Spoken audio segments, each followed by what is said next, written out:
नमस्कार। जब भी हम हिंदू धर्म की बात करते हैं तो भगवान विष्णु का जिक्र जरूर आता है, जिन्हें ब्रह्मांड का संरक्षक माना जाता है। आज हम उनकी एक बहुत ही दिलचस्प कहानी पर गौर करेंगे, उनके 10 अवतारों की। ये वो दिव्य रूप हैं जो उन्होंने दुनिया में संतुलन बनाए रखने के लिए लिए। तो चलिए इस कहानी की गहराइयों में उतरते हैं। कभी सोचा है, जब दुनिया में अन्याय और अधर्म हद से ज्यादा बढ़ जाता है तो आखिर होता क्या है? ब्रह्मांड इस पर कैसे प्रतिक्रिया करता है? बस यही सवाल अवतार की पूरी सोच का आधार है।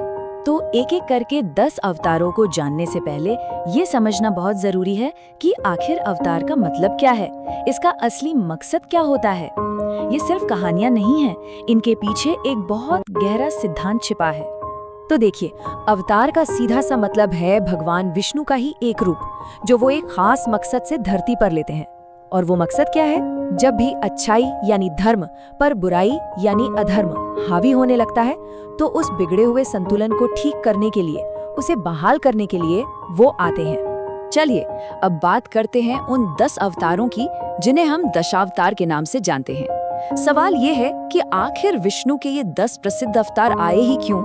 क्योंकि हर अवतार अपने आप में एक बहुत बड़ी समस्या का एक बहुत खास समाधान था। शुरुआत के 3 अवतारों को देखें तो एक बड़ा ही साफ पैटर्न नजर आता है। जब एक भयानक बाढ़ यानी महाप्रलय ने सब कुछ डुबोने का खतरा पैदा किया, तो विष्णु ने मत्स्य यानी मछली का रूप लिया। फिर जब समुद्र मंथन के वक्त पर्वत को एक सहारे की जरूरत पड़ी, तो वो कूर्म यानी कछुआ बन गए। और जब हिरण्याक्ष नाम का राक्षस पृथ्वी को ही उठाकर समुद्र की गहराइयों में ले गया, तो उसे बचाने के लिए वो वराह यानी सुअर के रूप में आए। हर बार एक बहुत बड़ी मुसीबत और उसका एक दिव्य हल। अब ये वाला अवतार देखिए, नरसिंह अवतार। इसकी सबसे अनोखी बात है इसका रूप, आधा इंसान आधा शेर। ऐसा क्यों? क्योंकि जो अत्याचारी राजा था हिरण्यकशिपु, उसे एक ऐसा वरदान मिला हुआ था कि उसे ना कोई इंसान मार सकता है और ना ही कोई जानवर। तो फिर हल क्या निकला? विष्णु ने एक ऐसा रूप लिया जो ना पूरी तरह इंसान था ना पूरी तरह जानवर, और इसी रूप में उन्होंने उस वरदान की शर्त को तोड़ते हुए अधर्म का अंत किया। और ये सिलसिला यही नहीं रुका। इसके बाद वामन अवतार ने राजा बलि के घमंड को सिर्फ 3 कदमों में पूरे ब्रह्मांड को नापकर तोड़ दिया। फिर आए परशुराम, जिन्होंने भ्रष्ट और अत्याचारी राजाओं का एक नहीं 21 बार संहार किया। मर्यादा पुरुषोत्तम राम ने एक आदर्श जीवन जीकर और रावण जैसे राक्षस का वध करके धर्म की स्थापना की। और फिर आए भगवान कृष्ण, जिन्होंने न सिर्फ कंस जैसे जालिमों का अंत किया, बल्कि महाभारत के मैदान में अर्जुन को भगवत गीता का वो ज्ञान दिया जो आज भी हमारा मार्गदर्शन करता है। अब यहाँ एक बहुत बड़ा बदलाव आता है। बुद्ध अवतार के साथ लड़ाई का स्वरूप ही बदल गया। इस बार लड़ाई किसी बाहरी राक्षस या राजा से नहीं थी, बल्कि इंसान के अंदर की बुराइयों से थी, हिंसा और अज्ञान से। और इस लड़ाई के लिए उनका हथियार कोई शस्त्र नहीं, बल्कि अहिंसा, शांति और करुणा का संदेश था। तो ये सारे अवतार अपने अपने मकसद में कामयाब रहे, पर एक सवाल अक्सर मन में आता है, इन सब में सबसे ज्यादा शक्तिशाली कौन था? क्या इनकी शक्ति की तुलना की भी जा सकती है, जबकि हर कोई अपने मकसद के लिए एकदम परफेक्ट था? देखते हैं इस बारे में क्या कहा जाता है। तो चलिए इसी सवाल में थोड़ा और गहरा उतरते हैं। आखिर शक्ति का पैमाना क्या है? क्या वो जो अजेय हो, या जिसमें पूरी की पूरी दिव्यता हो, या फिर वो जिसकी नैतिक शक्ति सबसे ज्यादा हो? इस सवाल के जवाब में मुख्य रूप से 3 नाम सामने आते हैं, और तीनों के लिए अपने अपने तर्क हैं। नरसिंह का नाम आता है क्योंकि उनका रूप ही अजय था, उसे कोई हरा नहीं सकता था। भगवान राम का नाम उनकी महानता की वजह से आता है, जो धर्म और आदर्शों पर चलने से आई। लेकिन कृष्ण को पूर्ण अवतार कहा गया है। इसका मतलब है कि उन्होंने अपनी सभी दिव्य शक्तियों और कलाओं को जाहिर किया, अपनी पूरी दिव्यता का प्रदर्शन किया।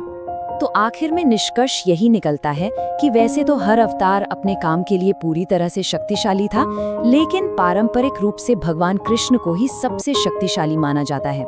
क्यों? क्योंकि वो पूर्ण अवतार थे, दिव्य शक्ति की सबसे मुकम्मल, सबसे संपूर्ण अभिव्यक्ति।